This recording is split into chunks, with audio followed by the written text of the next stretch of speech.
Welcome, my nerd family, to another episode of Games You Must, the podcast where we talk about all things board games, video games, and pop culture.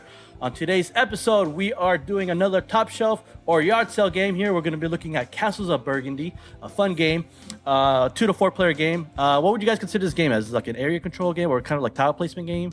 Tile placement, tableau building. Tableau building here. We are joined by Travis, Clay, and Jared from Operation Game Night. Guys, thank you so much for joining us here on this episode. I'm very excited. I love your guys' content. They are the hosts of Operation Game Night podcast.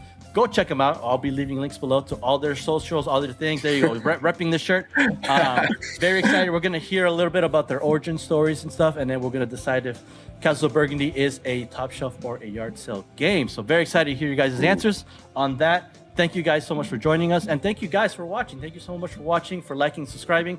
We love seeing those comments. We love seeing those numbers go up. So feel free to share and let the world know about Games You Must, and also let the world know about Operation Game Night Pod, because they are awesome. But with all that being said, though, guys, pull up a chair, grab some dice, y acompáñeme a jugar.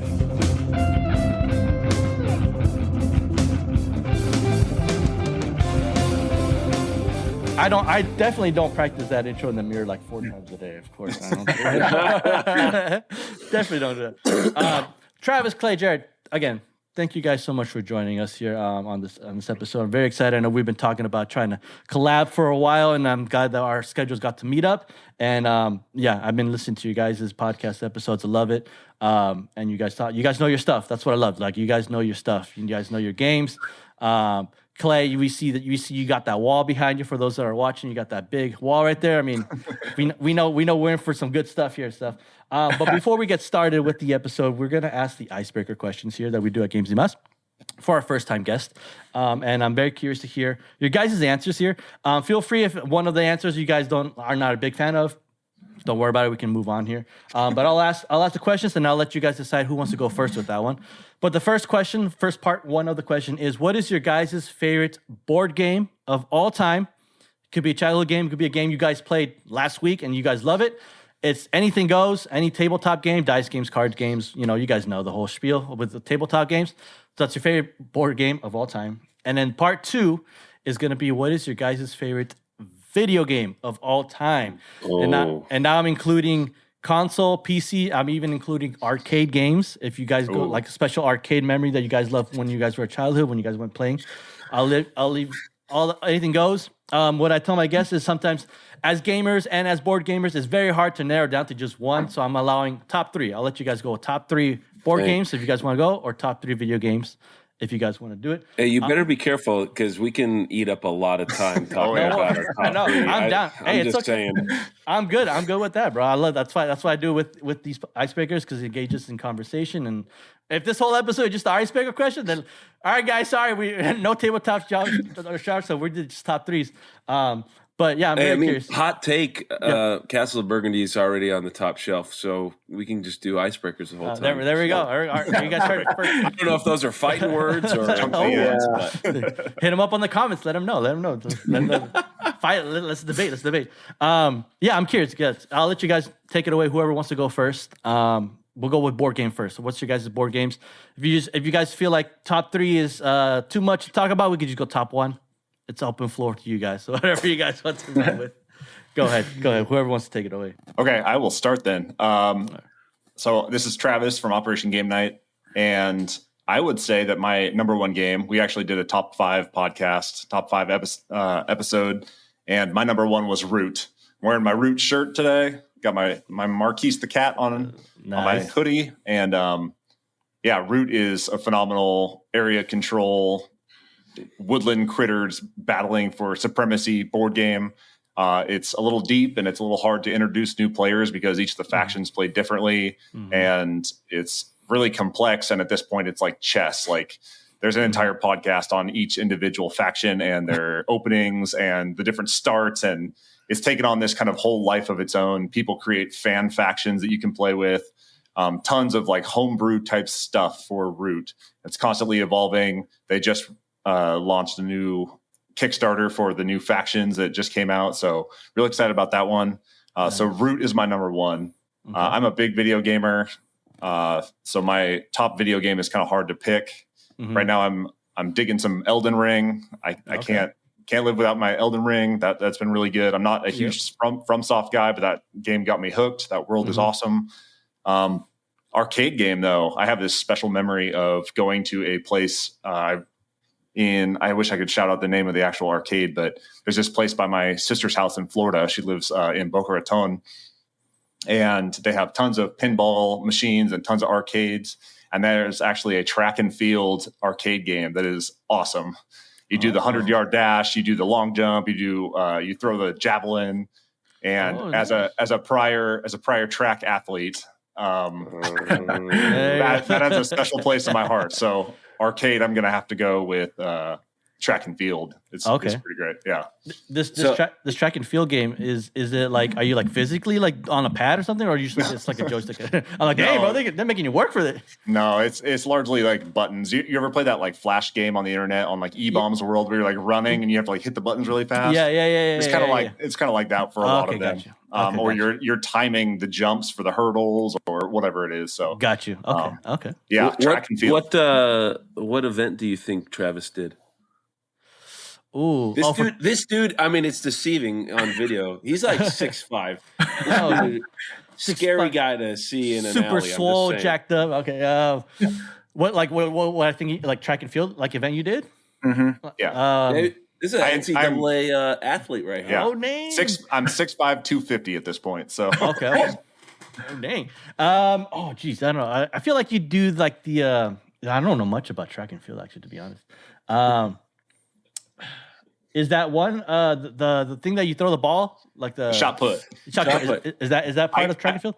Yes, it is. I get that a lot. The shot put. I was actually a high jumper. I was a high jumper for like 13 years, 14 years.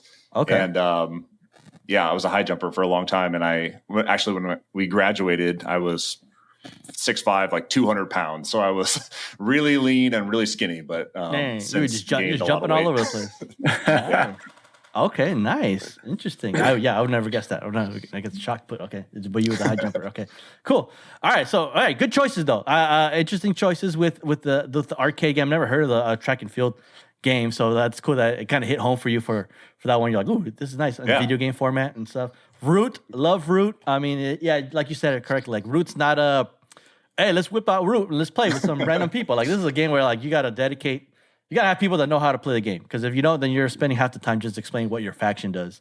And so, I love Root. Root's a fun one. I love playing it. But I think they're coming out. Did they come out with like a TRPG version of it? They do have a tabletop RPG, and I have all those books too. So really interesting. Get together and run a tabletop RPG. I'm down. Sign me up. Sign me up. Yeah. I'm already down. I'm already in. All right. Tomorrow we're doing it right now. Okay, cool. So all right. So those are Travis's choices. All right, Clay, Jared, whoever wants to take it away for this one here, for the ice. I got you. Clay I'm going. Yeah, thanks. Please cede the floor to me, Jared.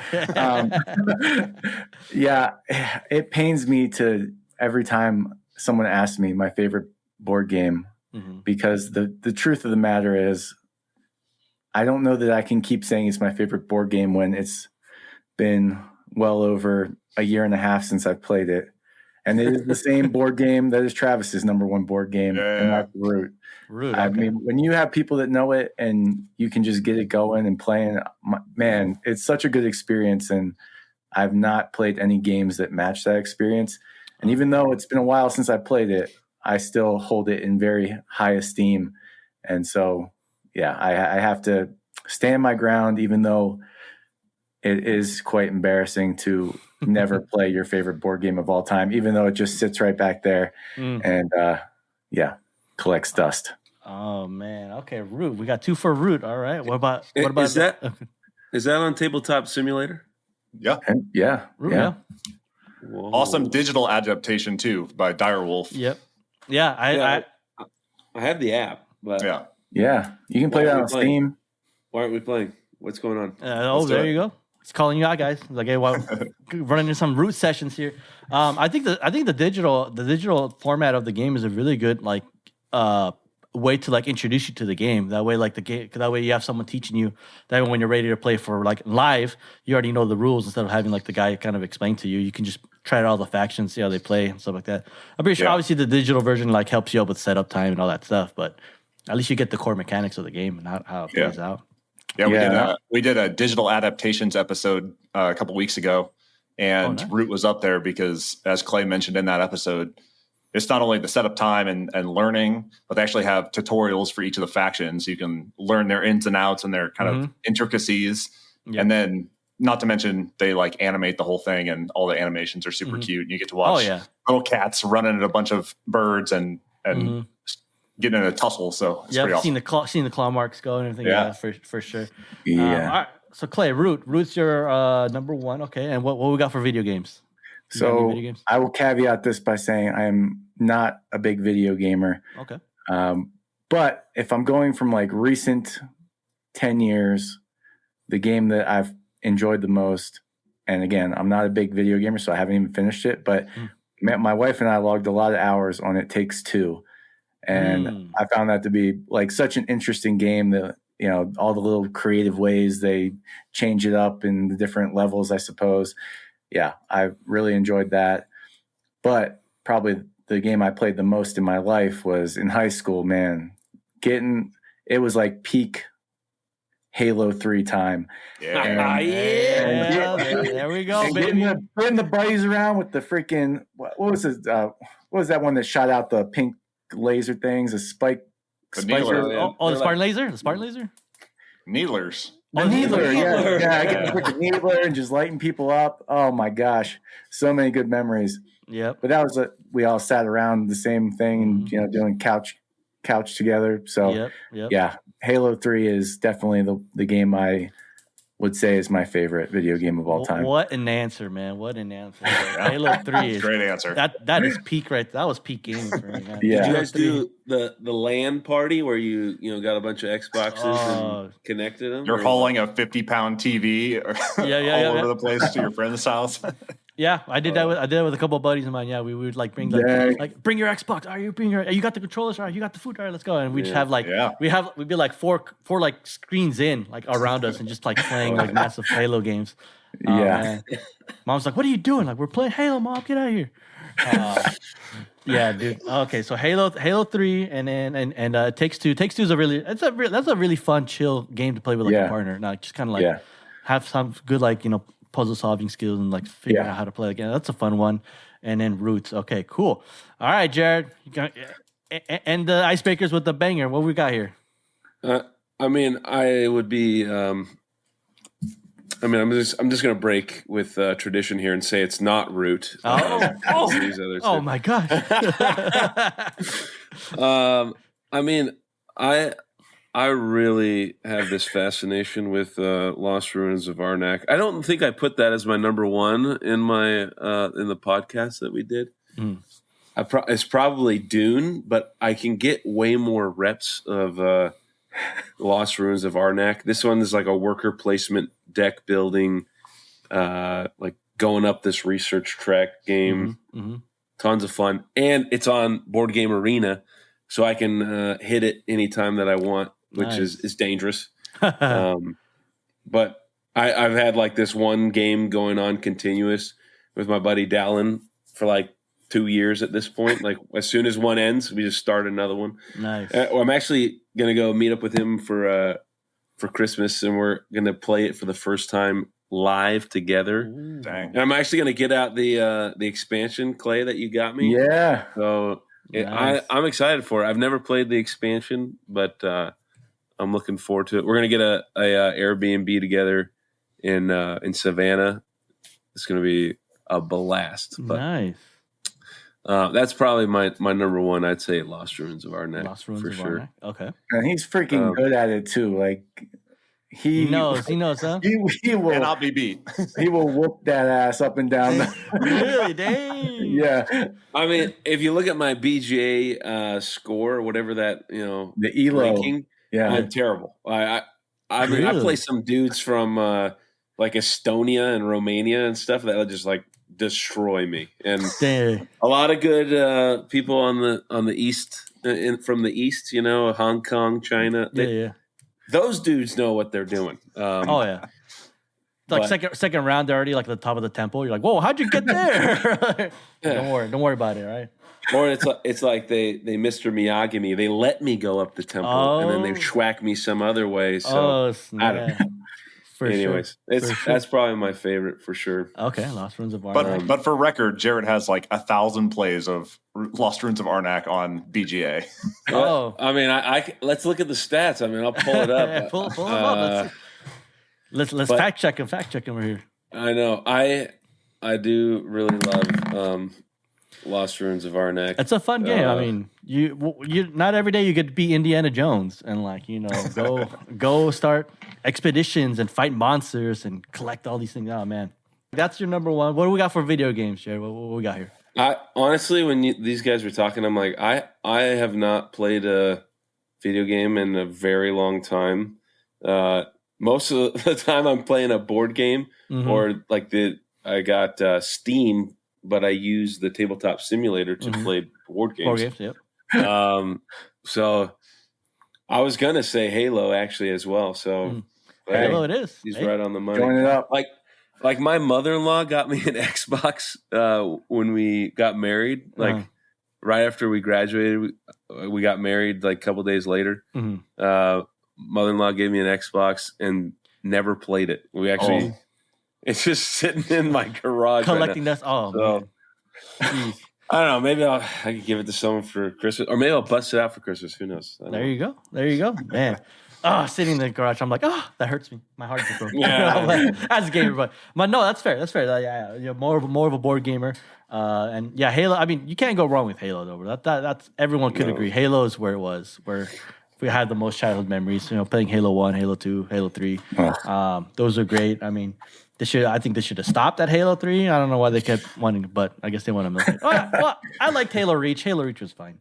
But shout out to Halo Infinite, and they just brought out all the Halo 2 stuff just came back. So if you like Halo 2 and you have an Xbox, you can download Halo Infinite and play multiplayer for free. And they brought back all the Halo 2 stuff. So I'm really digging that right now. Oh, cool. Like all the maps and everything too? Yeah, maps, and they added like a new third-person mode. They added all sorts of stuff. So, yeah, Halo 2 in Halo Infinite. It's pretty awesome. I got to get back on Halo Infinite for sure. Yeah. So before we get into the meat of the podcast, we're talking about Castles of Burgundy here. We want to let the listeners know, like, who or what is Operation Game Night? Obviously, from a little bit of the intro, you guys are a podcast dedicated to board gaming, talking about board games news, even a little bit of some pop culture references and stuff like that, which I love, which is awesome. Lines up with kind of what we do here as well, Games y Más. But we would like to know, like, the origins. Why Operation Game Night? You know, what came across this the creation of a podcast that's amazing, which you guys should check out again.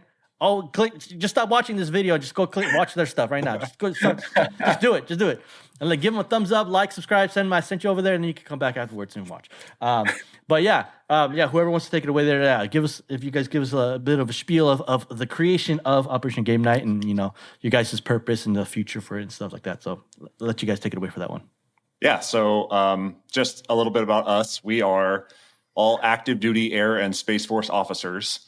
And so we are serving all over the world. Jared's going to school right now. I'm in Germany. Clay's in Colorado. He's transitioning out of the Space Force right now.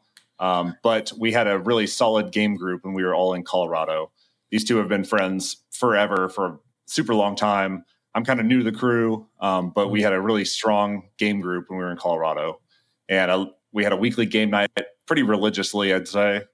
And, you know, we all moved away. We all kind of scattered to the wind, as Air Force people often do, Air and Space Force. Sorry, Clay. And, you know, I really miss, you know, playing games with these guys, talking games with these guys. You know, we could go to places where we don't interact with a whole lot of board gamers. And one day out of the blue, I kind of just texted these guys like, should we just start a board game podcast? And so it kind of came out of just wanting to sit down and chat with these guys about board games. And these guys were on board and have devoted a lot of hours to just sitting around and talking about board games. And so we wanted to embrace our military roots as current and future serving officers. And so we stuck with Operation Game Night. We were kind of leaning into our military roots a little bit. So we debrief our week in gaming, all of our plays and procurements. We talk about, what hit the table that week. And then oftentimes we'll do a special topic for the week where we'll talk about how to set up a good game night, how to get your kids into gaming, how to, collect and cull your games, whatever it is. We just have special topics most of the time. And then once a month, we will pitch Jared 2 board games of similar mechanics. And because Jared, for our listeners at least, know that Jared does not collect a lot of games. He plays a lot of games, but does not go out and buy anywhere near to the amount that Clay and I do. Yeah, that's bad. And so Jared's we will. Jared's like, that's being financially stable. That's what it's called. I'm frugal. There you go. He's the most responsible of the 3 of us for sure. Right. We will pitch him a board game and he will decide on which game he would rather buy. He's under no obligation to buy them, but we'll pitch him 2 games. And those episodes have been really fun. So yeah, that's Operation Game Night. We do a couple special topics at the end where we kind of go over the fence outside the wire and we talk about what we've been doing outside of board gaming. Nice. And it's just been fun. We love interacting with the board game community. We've got a decent following on Instagram right now, but we're on all the social media platforms and we just love talking about board games and meeting people in the board game community. So that's how we met you. And we're excited to be here. We're excited to just be a part of this community and have our little space to chat about board games. Definitely. Yeah. Thank you so much for sharing that. And that's awesome. I mean, first of all, thank you guys for your service. Thank you guys also for your service for the board gaming community as well. So you double service. It's my pleasure. There you go. But that's cool. That's I love the origins of that. And with keeping with the military roots of Operation Game Night and with the whole board game, I think it's perfect. That's your guys' niche, and that's awesome, and I love it. I love watching your content. I mean, I have you guys on my alert system when it comes to YouTube, so I know when a video drops, I'm like, let's run it. Follow them on Instagram. Are you guys on TikTok, or are you guys just mostly on Instagram, Facebook, or what kind of social you guys are on? I think Instagram is probably the easiest way to reach us if you are looking for our content. But we do have a YouTube, and we post all of our podcasts and videos and stuff. Clay is. Okay. We're just getting into the video aspect of podcasting, so Clay has been leading that charge as our social media manager. So okay, no worries. And as a social media manager, I feel like it's important to point out that we're primarily on Instagram. Gotcha. So if you want to get us, we do have accounts for other platforms, but you're mainly on Instagram. I got Facebook locked me out, so good luck finding us there. So you can find us at Operation Game Night Podcast on Instagram. Okay. For sure. Yeah. I'll leave you guys links on there below as well. I'm just waiting for The Office, that Wolf app or whatever they were talking about on the Office TV show where you do one thing and it sends you a fax and an email and a text. And that's what we really need. But yeah, for sure. I was just going to jump in and say it was beautiful to watch Travis get introduced for the first time because he's our fearless leader. It's a thankless job, but publicly we want to say thank you to Travis for he's the one who's leading this, putting this all together, and making it happen. He corrals. Wouldn't be doing this if it wasn't for him. There you go. They give me too much credit. I sent them a text that said we should start a podcast. And they're like, all right, cool, set it up. Yep. You're like, are you? I thought he was kidding. Yeah, you are. You're like, yeah, sure, I could do an episode, record something wild. 3 weeks later, we had our first episode published. So yeah, it moved pretty fast, and we're still learning as we go. And you guys say you post on YouTube. Are you guys posting as well, like on Spotify or Apple Podcasts or anything like that? Or mainly YouTube? It's on YouTube and Spotify. Okay, cool. So there's Apple Music. Podcast. Yep. Yeah, the podcast goes everywhere. Got you. The content, the social content is on Instagram for sure. Yeah. Which is awesome. Yeah. So go give them a follow. I mean, like I said, I'll leave links below on the description for you guys, for all you guys' socials, your Instagram, on your YouTube, Spotify, everywhere that they can find you guys. So it's easier. Just click it, like, subscribe, watch, and just do it. Like, I don't know why you're still watching this. Just do it. Just keep going. Just keep going over there. But thank you again for giving us the intro there of what Operation Game Night is all about. Very excited to talk to you guys. I'm even more excited for the future. I'd love to have you guys on again more topics, more board game content. We can keep talking. We can always collab. I'd love to be on your guys' pod whenever time permits. Love to talk Absolutely. whatever you guys want to do. But let's get into the meat of the podcast here. We did intros, we did the origins, but let's talk about what this podcast is about: top shelf or yard sale. For those that are watching for the first time, again, thank you so much for watching. We do a segment here called Top Shelf or Yard Sale, where we're diving deep into board games, deciding if this game is worthy to be on your top shelf or if it's sadly going to end up on your neighbor's weekly yard sale down the street, which it's to us board gamers is a horrible sight to see, but maybe also an awesome sight to see because we can just snag up a cheap game that's usually expensive. So our target audience for these questions are mostly for you guys gamers that are maybe intermediate, beginner gamers that are unsure about what to get next on their collection. Maybe you guys played a little bit of some Carcassonne. Maybe you guys played a little bit of some Survive or some of the middleweight games and are looking to make the next step into these other games that we're going to talk about here. And so we're going to talk about Castles of Burgundy. Travis, I gave you guys the questions. I gave you the questions ahead of time before we started recording here. Again, I previously said I've only played this game once. I've had some bad memories with this game, but I need to play it again for sure. But the way we structure this is we have 8 questions. In order for it to make it a top shelf game, it has to pass at least 6 of the 8 questions here. And so we're going to let Travis, Clay, and Jared drive this episode here with the questions here. Travis, I don't know if you even want to ask. You can ask these questions and let these guys go ahead and dive into it. And if there's like any uncertainty, I can be the tiebreaker and decide what the question should be or what the answer should be, and then we'll go see if this game is worthy to be on your top shelf. So, Castles of Burgundy here. In fact, before we do the questions, if you want to give like a quick rundown, Travis, of what this game is. What is Castles of Burgundy? What are we doing here with this board game here as well? So, in Castles of Burgundy, you are rolling dice to select tiles to add to your duchy, which is basically your tableau that you're building, your city in front of yourself. You are selecting different buildings to add to your duchy. You're selecting different bonuses that can add to your end game scoring. You are selecting ships to improve your turn order and to collect goods to sell to earn points. And you are then collecting like animals, fields, to add to your duchy, and those are worth points, and you can combine them in certain orders and certain sets to then add additional points to your overall score. And the person at the end of, Clay, help me, how many rounds? 6? 5 rounds. A, B, C, D, E. Yes, A, B, C, D, E. At the end of round E, which is also round 5, whoever has the highest score plus their in-game bonuses is the winner.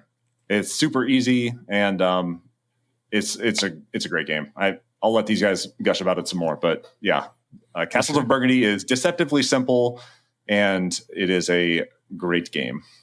There you go. Top shelf. End of podcast. Is that the reason why we have a board game arena game going on right now? We were doing a little pre-work for the podcast. No, I just love that game, and I invited you guys to play. There you go. Hey, I'll take it. I'll take the work here. Jared, Kelly, if you guys want to chime in with the board game a little bit, maybe some thoughts, and then we can do some afterthoughts at the end of the podcast. But some beginning thoughts to anyone listening about this game that's never even heard of this game before. I don't know if you guys want to chime in a little bit. Yeah, so take it for what you will, but this is easily the game I've played the most. So Jared's played Lost Ruins of Arnak 300 times, and I've probably mirrored that with Castles of Burgundy, both in person and on BGA. So definitely a lot of experience, and I certainly wouldn't be playing this one game that many times if I didn't think it was pretty darn good. Some would say top shelf. There you go. Nice. Top shelf. Clay even just recently had like a Castles of Burgundy night, a board game night at his place. Oh, he nice. did like groups, and there was like a tournament style, right? Oh yeah. I mean, I don't want to speak too much until we get into the questions because I'm probably going to have a lot of ammunition stored up from those various experiences. He's ready. I'll leave it at that. He's gonna fight for this game. He's gonna fight for the top shelf game for sure. I did check the stats on BJ, and Travis and Clay both. That's their number one game they've played. But Mary, Clay's wife, has the highest win percentage. Ooh, so that's probably true. Yeah, Mary, she's formidable opponent. Like Clay's had to drag her through this hobby of his, like he does most things. But she, in like other ways, she just comes out on top. That's just what she does. That's Mary for you. There you go. But I personally just really like the game because it's very simple, especially on BGA. So I don't know if you got a BGA account or I don't actually. I think I've heard of Board Game Arena, but I haven't. And after this episode, I'm going to create one, and we're going to get game nights going. All right? Yeah. That's what I was about to say. If you want, get a couple more reps, just get you a Board Game Arena account, and we'll find you, and we will add you to our game list. And because you can do asynchronous games where it's like you have a day to make a turn. You play the game over a couple of weeks, so it's like it's not a big commitment. So it's like not live. Like you can take your turn. Yeah. Especially because you got Travis. He's like, "What time is it over there?" It's like 10 o'clock at night. Pushing 9 o'clock. Pushing 9. Yeah. So, but you can play with your buddies around the world. That's what's so great about the online side of it. But Board Game Arena. Castles of Burgundy, it's a hexagon. Like all the shapes are a hexagon. I like hexagons. Yeah, look at your background, man. You got hexagons. That's what. Yeah. Look, that's why I got this background up in here. There you go. I don't know hexagon. I don't know what this is from. Hopefully, it's nothing bad. But that's when you combine all the duchies. You combine all the duchies in the world, and that's they the become world that. right there. They become this. Yep. So he is the Castle of Burgundy for sure. That's right. All right. Yeah, King of the Castle. So Board Game Arena, I gotta check that out. Okay. All right, so there you guys have it. A little bit, some thoughts of the opening of what Castles of Burgundy is, and if you've piqued your curiosity, keep listening, and we'll see if this game is worthy to be on your top shelf, or who knows. I mean, I know Clay's ready to fight and say that it is and needs to be on everyone's top shelf, but let's see if he can outsmart these questions. And give him one. Travis, go ahead. If you want, yeah, there you go. Travis, if you want to take it away with the first question, go ahead. We can alternate with questions. Question asked. All right, I might alter the verbiage just a little bit, but go ahead. First question is this game easy to learn and understand?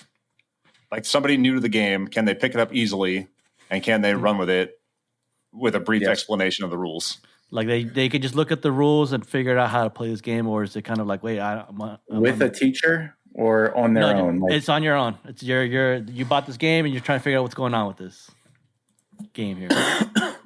I mean, most of the ways I learn board games is what's his name, Rodney? I don't know. How I played? Dude. Yep. Yeah. But I think one thing that Castle Burgundy's got going for it is it called like the iconography or the pictures matching the colors. And so, like, you have a die that you roll 1 through 6. Like, that's pretty standard. Now I take that number and I look in this area for certain color of tiles. Oh, do I want that tile? And I can match it to my tableau in front of you. So I don't know. I think it's pretty easy to pick up and learn, and they've done a good job of like the layout, making it straightforward.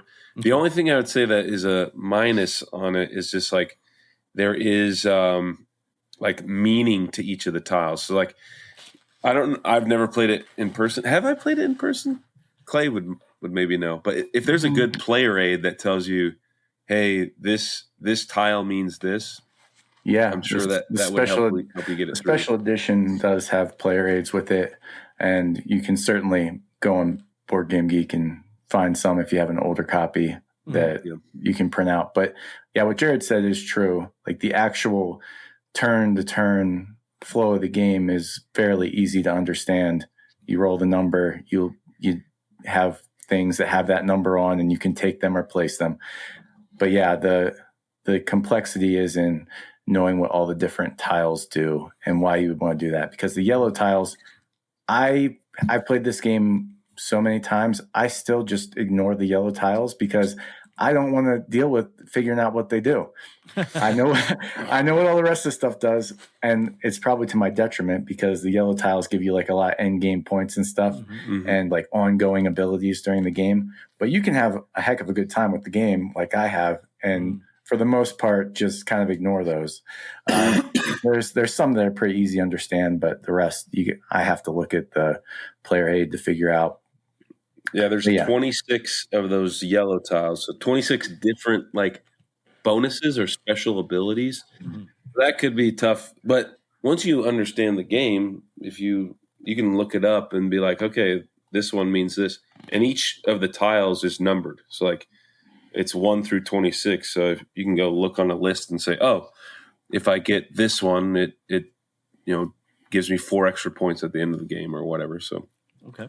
They do have iconography that's supposed to help with that as well. But yeah, and I know we're not talking strictly digital adaptation, but digital adaptation, you just hover your mouse over or you click and hold on any of the tiles, and it'll have a little pop-up window that tells you exactly what it does. So, it's pretty easy. And once you get the hang of it, I think the yellow tiles are probably the hardest. Then maybe like the buildings, because the buildings all have special abilities that trigger once you place them in your duchy. Yeah, but there's like 5 different buildings you have to learn versus the 20 yellow tiles that you need to learn. Gotcha. You learn them pretty quick. Yeah. Okay. So are we going? So Jared, were you going yes on this one? I'd say yeah. Yeah. Yes. Clay, we going yes on this answer? I've come around to it. Yes. Yes. Travis, what do you think, Travis? Do you think it's I'm saying I'm saying yes, because your actions that you're taking, even if you don't understand what they all do, you can roll dice and pick the tiles based on the dice that you roll.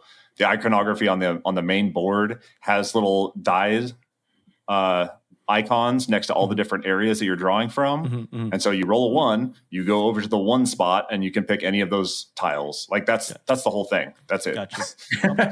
It's pretty easy. Straightforward. There it is. Just roll, pick it up. Okay, so so first question's a yes. So we got it here. I'm making it where if everyone's unanimous on yes, we'll make it the answer yes. If we have difference of opinions, we'll see how we go with that one. These next 2 questions, Travis, I'll ask so we can kind of like preface it real quick. These next 2 questions kind of mesh with together, but I kind of separated them a little bit. So first question is, does this game have good game components? And what I mean by game components is, how are the tiles? Are they nice crafted? Or how are the pieces? How are the dices? Is it? I have the old version, so like my cutout tiles are like just like little cardboard boxes, like plain little pictures of the box cutouts. They're not like, we can compare it to like maybe like Twilight Imperium or like some of these other heavier games that have like the nice components. Like Nemesis has those nice components to them. What do you think? Does this game is I haven't played the Awaken Realms one. So you were telling me, Travis, that the components are a little bit different on that one. So we can go straight with the newer version, because I'm pretty sure the Ravensburger one is probably kind of hard to find nowadays. So the Awaken Realms one. What do you think? Does this game have good game components to it? Are the pieces looking nice? We're not talking about game design. That's the next question. But we're just going straight most components. What are they? Are they plastics? Are they nice plastic metal, maybe a little bit, or are they just straight little cardboard cutouts that most games have? I'll let you guys go for that one. What do you guys think? I am really excited to talk about the Awaken Realms version, because like all Awaken Realms games, this is way overproduced and beautiful. Nice. In the Awaken Realms version, it comes with nice little sewn bags that are color-coded based on the color of tiles that go in them. The tiles are all nice and thick and acrylic. The player boards are all dual layer, the double layer boards. It even comes with this little like plastic divider that you set in there that can hold all your tiles in place as you build your duchy. The metal coins, I'm a sucker for metal coins. This game comes with beautiful metal coins that you couldn't collect to then spend later on. And then if you get the terrain packs, the terrain packs come with little actual castles that you can build into your duchy. And so you put these big little terrain castles all over your board. The buildings all look like the buildings that would come on the little cardboard chits that you would get in the base version. And then like the ships that you would add are these actual physical ships. You can go on Board Game Arena or Board Game Geek and look at pictures of these, but it is so overproduced and beautiful and phenomenal. Clay is like, well, I just don't want to. Yeah, I mean, I think we should clarify that the base version of the Awakened Realms production of this does not have all that. Okay. And that's Mr. Kickstarter getting all the Kickstarter, which I have too. That's fair. So I just walked into Petrie's today, and they had the Awakened Realms version, and that sucker's still $180. So it's a nice production. Yeah, that's true. It's a nice production, but you do not get the acrylic tiles. You do not get like all the minis for every little spot on the board. You do get the castle minis. And you do get a nice dual layered board with that plastic insert where you can put your cardboard tiles into. And another thing that goes back to the teaching of it is the cardboard tiles of it are actually pretty nice, because on the back of every cardboard tile, it tells you in words what that tile does. Oh. So if you get the acrylic ones, which are nice to feel, you lose that. But in the base version, which it feels crazy to call $180 game of the base version, you don't get all that stuff, but still great components, great production, definitely elevated the game experience. And is price a question later? Yes, it is. Okay. Well, I will bite my tongue then until the future. So if we're just talking off the chart. I will say us at Operation Game Night are a sucker for some bags. So the base game comes with bags, right? Oh yeah. Or this the whatever the old version we are talking about. You got to be able to draw these tiles randomly. Right? No, so the base version, it just has you shuffle them and put them set aside to the on the side no of the bags in that. There's no bags. No bags in the base. No bag in the base of the old version. No. But in the base Awakened Realms version that we're talking about, $180 bags for sure. Bags on bags. Beautiful velvety bags. Hey, Awakened Realms loves them bags, man. They love them bags. Yeah. Do yourself a favor and go out and buy some nice bags for your Castles of Burgundy copy. I love drawing things out of a bag. Yep, gotta love a bag builder game for sure. Okay, so we going solid yes for this one for the Awakened Realms version, not the Ravensburger, because the Ravensburger version, the components are like just little cardboard little things. Yeah, that's a hard no on the Ravensburger over there. I'll Awakened Realms, yes. So top shelf. Yes. And I think the Awakened Realms is more common to find anyway. So the Ravensburger one is, I mean, I tried even looking for it online, and it's like you got to go through like channels to like find the old version and pay a lot more. So we'll go with yes for the newer version, especially because chances are if you're looking into this game, guys, you're probably going to find the Awakened Realms version instead of the Ravensburger one. So we'll go with yes. That's another yes question here. Yes. So we got two out of the 8 so far. So the next question is that it kind of meshes in was, does this game have good game design? How is the artwork for this game? How are the pieces, the pictures of the castle, the pictures of your resources, of how well is designed, or is it just kind of some just little basic generic little house and then that's it? Like, how does it show that there was time put into the design artwork? Maybe even the box. How does the box look? I know the old version is kind of cartoonish, but I mean, I like the artwork for it. It's pretty cool. But yeah, what do you guys think about this? What's the design for this game? What do you think?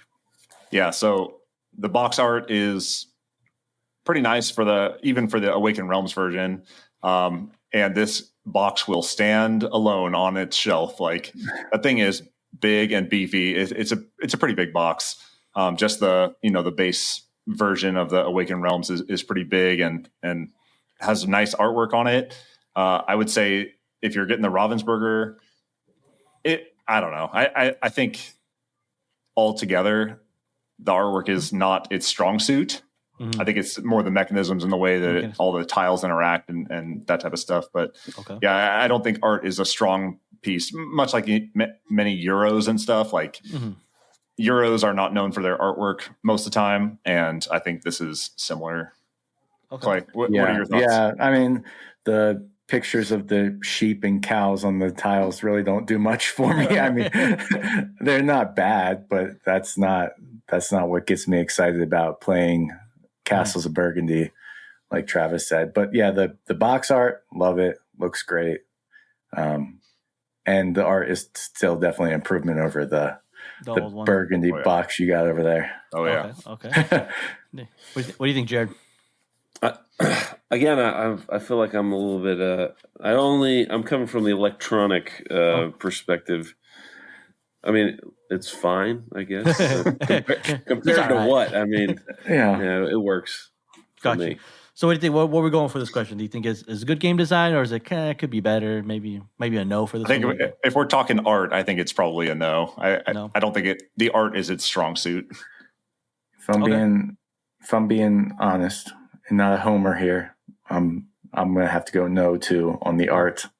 Okay. Nah.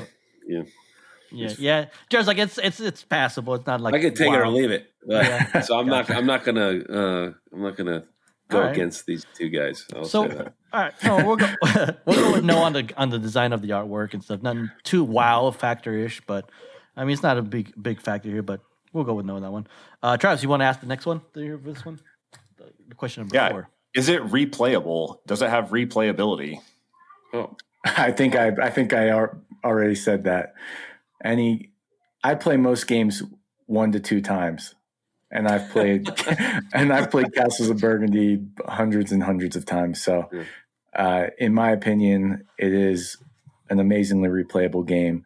You have, in the Awakened Realms version, there are so many different starting player boards that you can have that switch up the way the tiles are laid out on your board. That are going to change your strategy probably. And just every time you play, the way the tiles come out into the different spaces are going to dictate what you can get and what path you might go down. So yeah, every time you play, you're going to, I have strategies I like to try and do, but if I sit out there and there's 3 sheep in the first round, maybe I'm going animals, Mm-hmm. So I think it's certainly replayable. For sure. It keeps the game fresh. Clay is a sucker for some animals, I'll say that. Give me all the sheep. Yeah. But there's definitely a bunch of different strategies you can take too. And it's completely new each time you play it, in my opinion. So Okay. Travis, what do you think? Lots of good I will say, so for background, these two love inviting me to board game arena games that I have never played before. And they're like, hey, we're starting this game. And I try and jump in and do my best. And I don't know what I'm doing. And I'll just click whatever's available. Okay. So the day that I first bought this game, Clay recommended it, and he said, "Oh, that's a pretty good game." I saw it at the Game Swap or whatever, and I got it for $5. And that night, Clay invited me to a game. I had never played it before and didn't really know what I was doing, but it's easy to pick up, and I got into the swing of things. But since then, and over subsequent plays, this game has the strategy of it has unfolded itself to me, and it's become like this sweet puzzle that I really enjoy going back to. I think it is replayable in that you really find some intricacies in the way that the tiles interact. And like Clay will say that he ignores the yellow tiles, but though if you focus on the yellow tiles, it completely unlocks a new strategy. If you get those yellow tiles out early, then maybe I can chain more stuff together later on. And I think it's more complex than meets the eye. The actions you're taking are really simple, but the puzzle continues to evolve and get more desperate, especially when you play at higher player counts. You play 4 people, that board that you're drawing your tiles from, the city or whatever, the main board that you're drafting your tiles from, right? It becomes sparse, and you have to really be, intentional with your moves as you select your tiles and as you place them, because you're fighting for 2-3 points that might give you the edge at the end. So I think it's replayable for sure. Awesome. Okay. I'd just like to say that that was the heyday when you didn't know how to play, and I started inviting. I had a run of when Travis didn't know how to play. I just kept starting games with him, and I probably won 20 in a row. Since then, I don't know if I've won, but I was feeling myself. I was like, my freaking elo was coming. You're like, he's learning, he's adapting. Yeah. But now he's into yellow tiles, and I still don't bother with him. So. Okay, all right. So yes, on replayability, good replayability. We can go with that one for sure. All right. Next question. What we got here, Travis? What's the next question here? The next question is about setup time. Does it have a reasonable setup time for this game? And usually, what I do with these games, if I own them, is what I like to do is actually time myself. I set it up, but like not like as if like I already knew how to play the game, because usually when you play it so many times, you know what to do and stuff like that. I did it as if like this is my first time ever playing the game. Like so I opened up the box, I looked at the rules, and just started reading the setup, and just started doing the setups. Like, okay, it wants me to take out these tiles, shuffle these tiles, did all that. So the time that we got was about 12 minutes for a 3-player game. I set it up for like a 3-player game, so I gave them. I gave everyone their little player mat.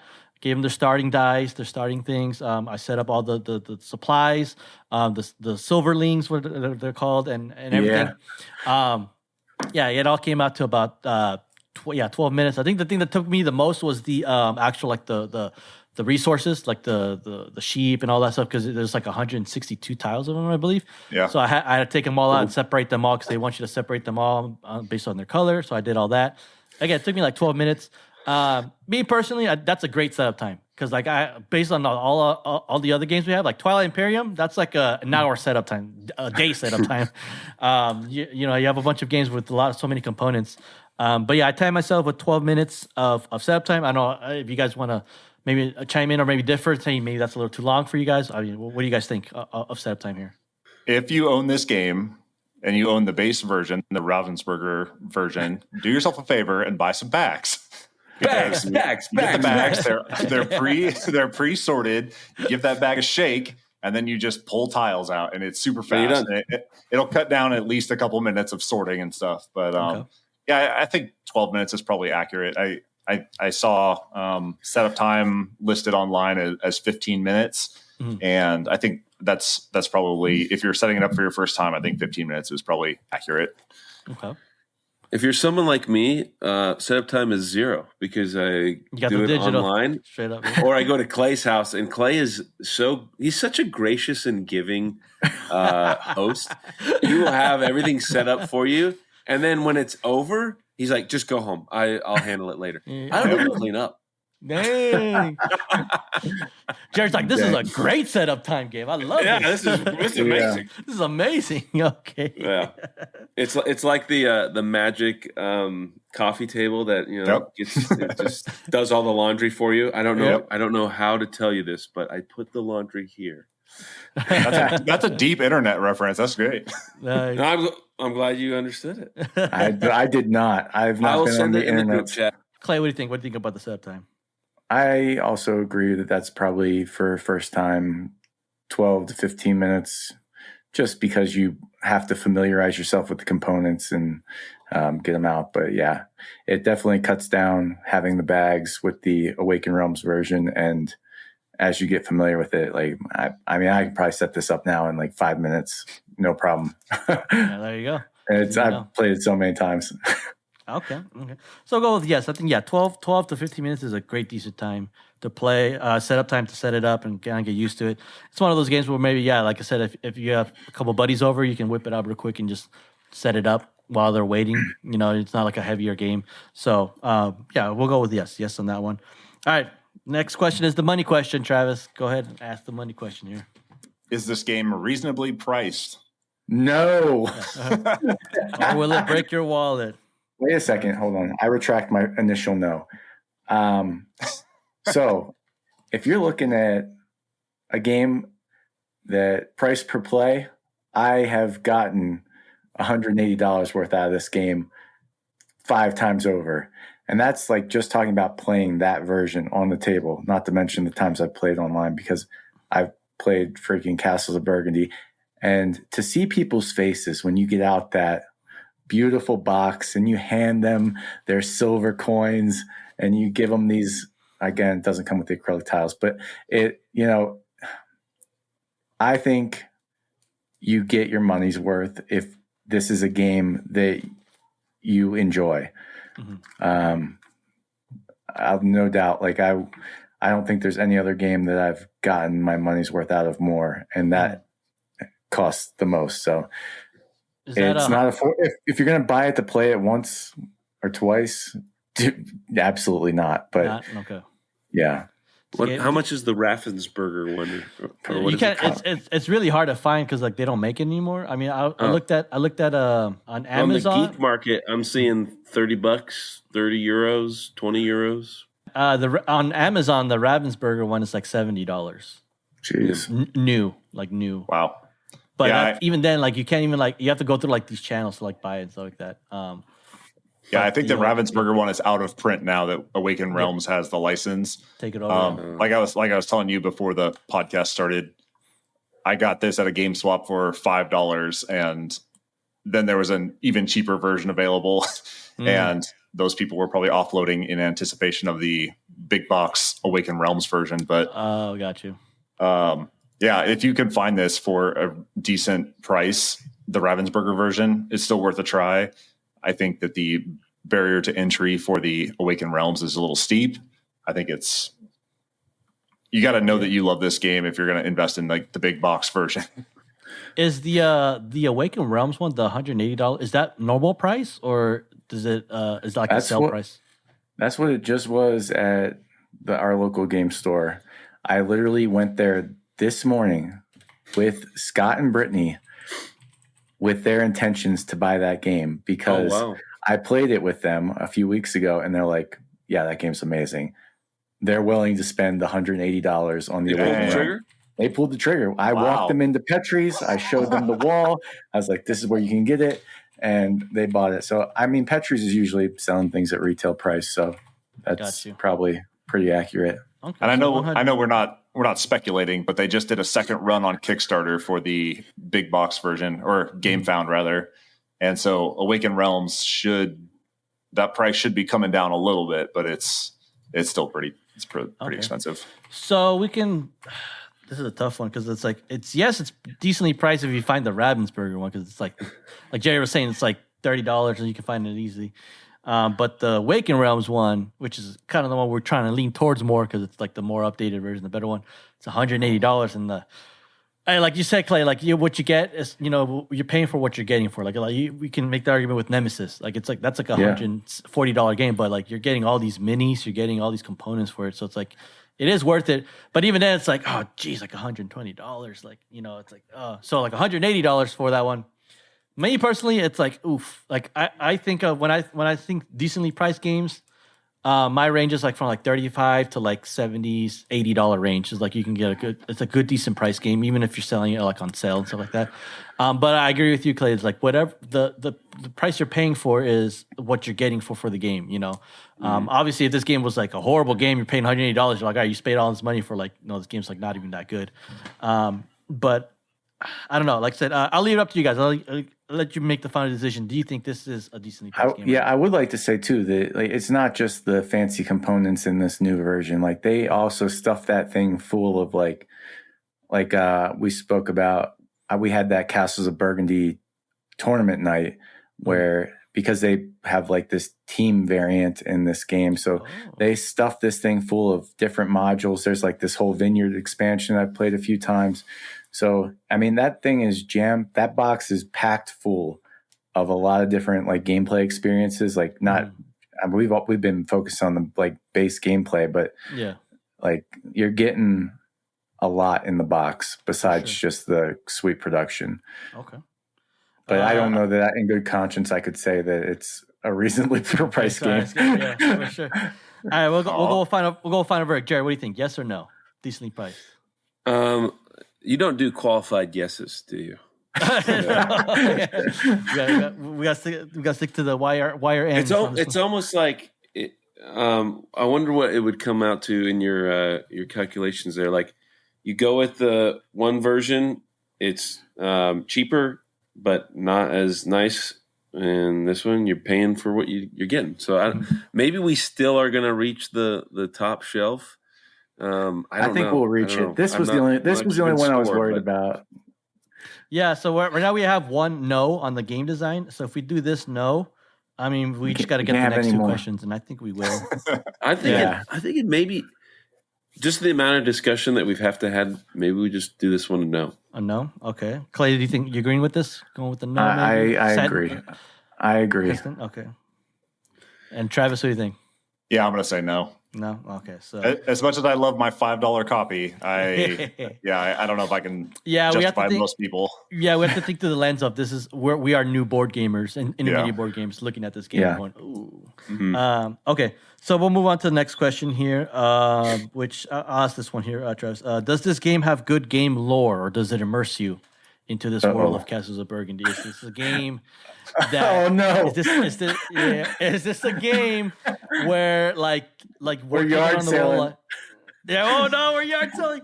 So is this a game where like the story of this game is just like a paragraph on the rule sheet? We're like, all right, you're this guy and you're building this. There, good luck. Or is it again like you guys probably understand like immersion? Like for me, like a good immersion game for me is like Betrayal, House on the Hill. That's a game where you're immersing yourself into the world of who are we, what are we doing here, what's the story.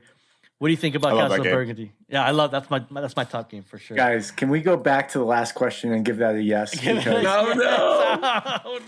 I feel better about giving Price a yes than giving a yes to an immersive storyline or lore. Good Lord. We can. I mean, if you guys want to change it, we can change it if you want. It's up to you guys. Whatever you guys want to go with. No, I feel like that's massaging the metagaming a little bit. Yeah. Okay, but what are we going with lore here? I mean, let me pull up the rules because I think it doesn't immerse you deep into the world, but like it gives you like a good game idea where it's like the 15th century princes of Burgundy strategically devote their efforts. I didn't even know that was what it was. You're like, I'm just building stuff. Yeah, where is this game taking place? Yeah, it's like on a little it's like a paragraph on top of like the rule sheet that kind of gives you like a. I mean, I thought it was cool because like when I was reading it, I'm like, okay, I can get on board with like where this person or where this whatever. But I mean, I don't know. I'll leave it up to you guys on the lore here. I mean, there's not too much to go off of, but. So this is the question. This is the question that I have a little bit of beef with. I think that this question should be like, if you are, I don't know. I guess if we're leaning towards new gamers, it's probably not the correct question. But like, if you are a serious board gamer, should this be on your top shelf? And I would say yes. The lore, I would say no. It does not have good lore. You could ask 10 people what the lore of this game is, and you'd probably get 10 different answers that are all wrong. The lore is you are building a duchy, a little kingdom. That's it. I have no idea who I am. Yeah. Okay. I mean, I guess I'll give you the opposite perspective. Is like, I mean, there is water features, right? Sometimes there's a river. Like it's not like it's just made up. Like, and sometimes all of your cows are going to be in one area. So from a design aspect, I'm a civil engineer. So when I'm thinking of the way you lay this thing out, like, yeah, I could see it sometimes. Yeah. Like, oh, this is an interesting duchy that maybe I want to invest in. And I'm going to put my mines over here away from my castles. And which is interesting to Jared, because like I think something that on our previous episode when we had Kevin on was that his battle for the lore of this one is that the game itself doesn't have lore, but you have the opportunity to create lore in this game. So it's like you are creating the lore with your friends too as well. Like, so you're creating like, you don't know who you are, but it's like, oh, my land is better than your land because I have this and this. And so you're creating a little story with it. It can be said by every other board game. I mean, you can't really do it with Monopoly, but I mean, I think you could build like your own lore with this game because you have enough. They gave you enough to like build it off where it's like my sheep are better because I fed them with this grade A fertilizer than your castles over here. You're destroying the forests on your areas and so like that. So you're building like this little like story behind it. I don't know if that gives you a little bit more perspective. You think maybe that's a yes on that one, or if you think like nah, it's still kind of a game where it's like we don't even know much about this game. It's just built. And I think Uno has more lore than this game. Oh, snap. Hot take. That's going to be one of his shorts right there. That's going to be a reel. Yeah, we're going to clip that for sure. We're clipping that right there. Oh, man. Maybe the better question is like, will this game, as a new gamer, will this make a great game night for new gamers? Okay. And I think it's yes. I think people can jump into this and have a great time and learn and have a good time. And it's a little bit of competitive and it's a little bit of solitaire where you're placing things on your own to make the most of your turns. But yeah, the lore is pretty terrible. Okay. You want to get dressed up like a prince and play some old timey like medieval music and make a game night out of it? Then great, like have at it. But yeah, the lore itself is pretty terrible. Okay. Yeah, isn't Burgundy? It's a French. Like, I think it's supposed to be a French fiefdom. Yeah. Go buy a bunch of wine. Go, get a charcuterie board going. Yep. Get your big chalice and drink wine and dress up like a prince and have a good game night. I mean, this is a tough question with lore because, like, I mean, as myself as a board gamer, I like to be immersed in board games.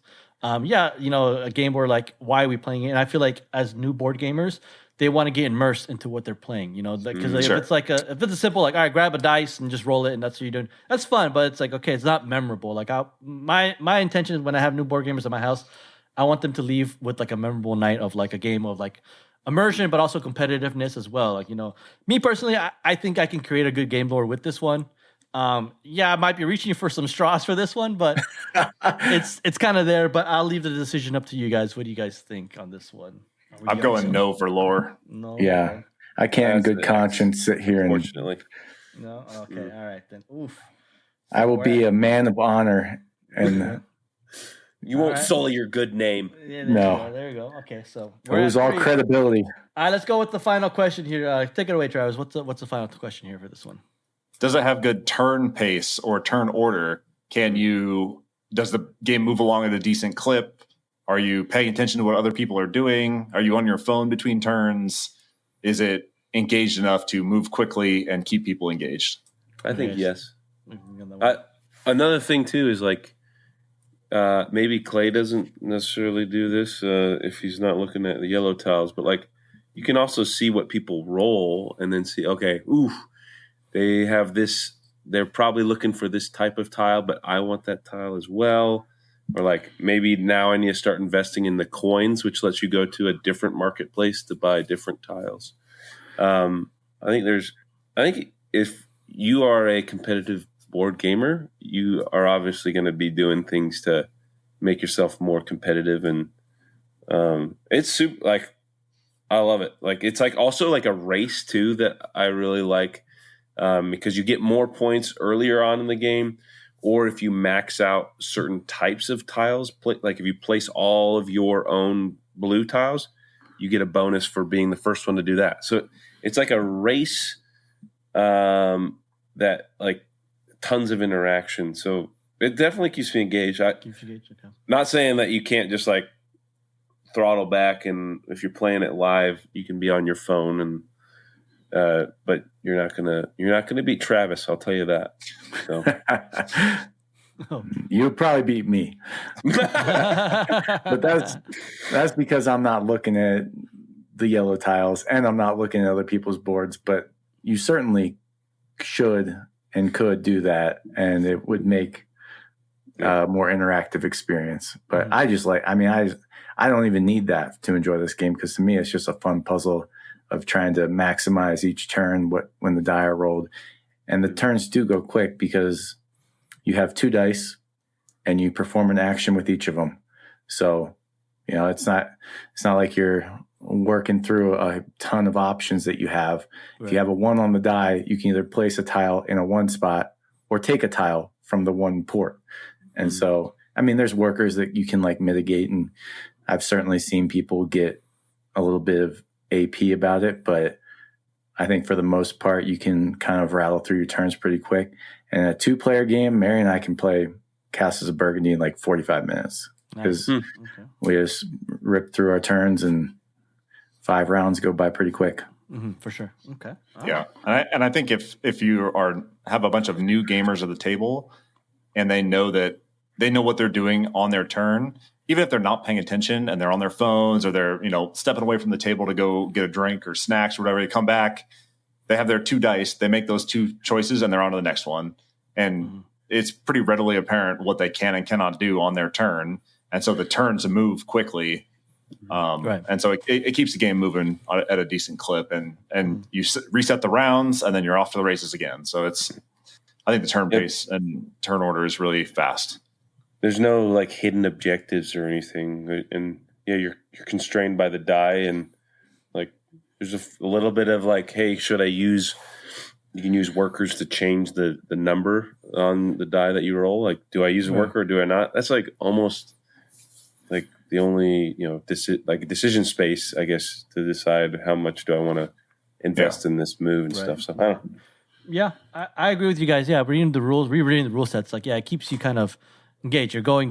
Just 2 dice, do you think? Move on to the next person. And it just keeps going. It's not like on your turn, you get to do 3 actions out of the list of 17 things you can do. You choose 3 of those things. You're just like, okay. And so it's like, it keeps the game going, flowing for sure, and stuff like that.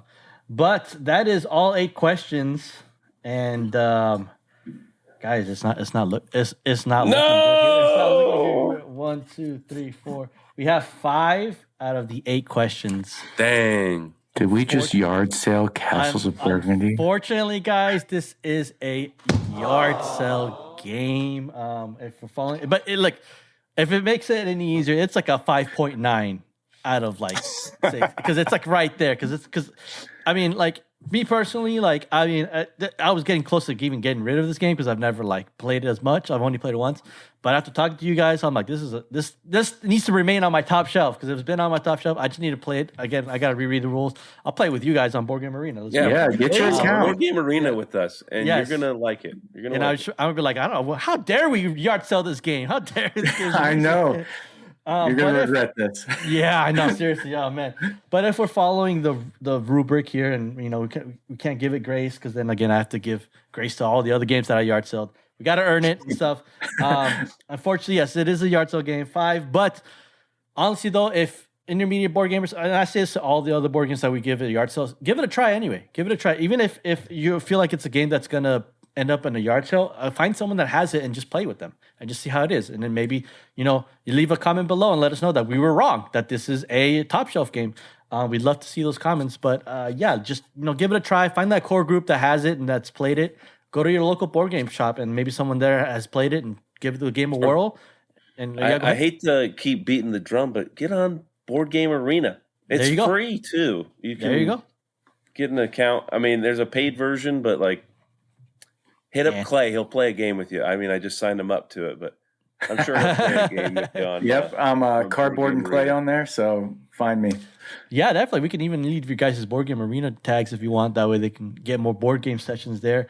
But yeah, closing off this podcast, that yes, unfortunately it is a yard sale. Sorry, Clay and Travis, for you guys' favorite game. It's you guys are disagreeing, and I can feel the pain with that. But hey, you know what? The beauty about the podcast episodes is we can have more episodes to redeem ourselves with other board games that we can top shelf.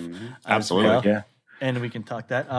But anyway, closing remarks here, guys. We can do some plugs. We already did the plugs at the very beginning, but if you guys want to reiterate, first of all, you guys can find them on Operation Game Night. Is there anything else you guys like to plug in that I could leave on the description below for you guys? Maybe if you want to leave your Board Game Arena accounts, or if you want anything else you guys are working, other projects you'd like me to give a shout out for you guys. Floor is yours, guys. Whatever you guys want to plug in. Yeah, we've done a couple of reviews for different publishers recently.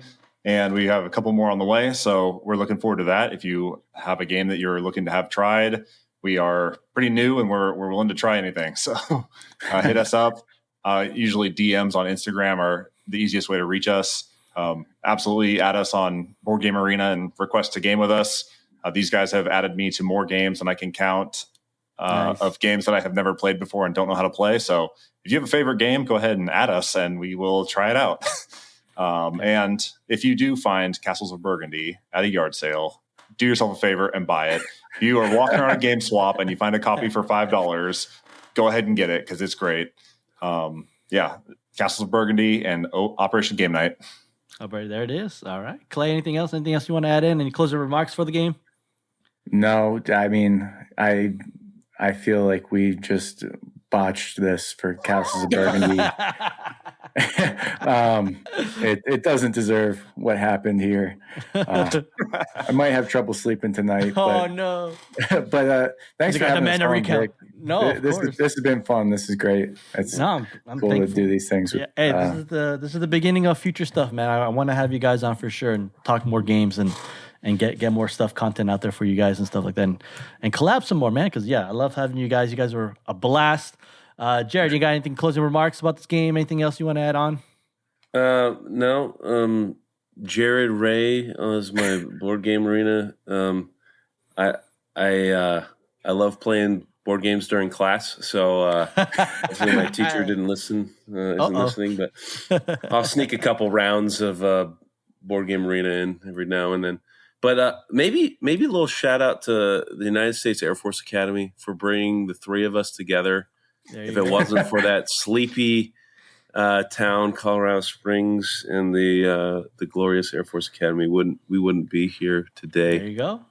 So nice. Yeah, there you have it, guys. There, bringing board gamers together and creating a beautiful friendship and creating a good, awesome podcast. Again, once again, check out their podcast, Operation Game Night, on YouTube. You can find them on Instagram as well. You guys are at Operation Board Game, right? On Instagram?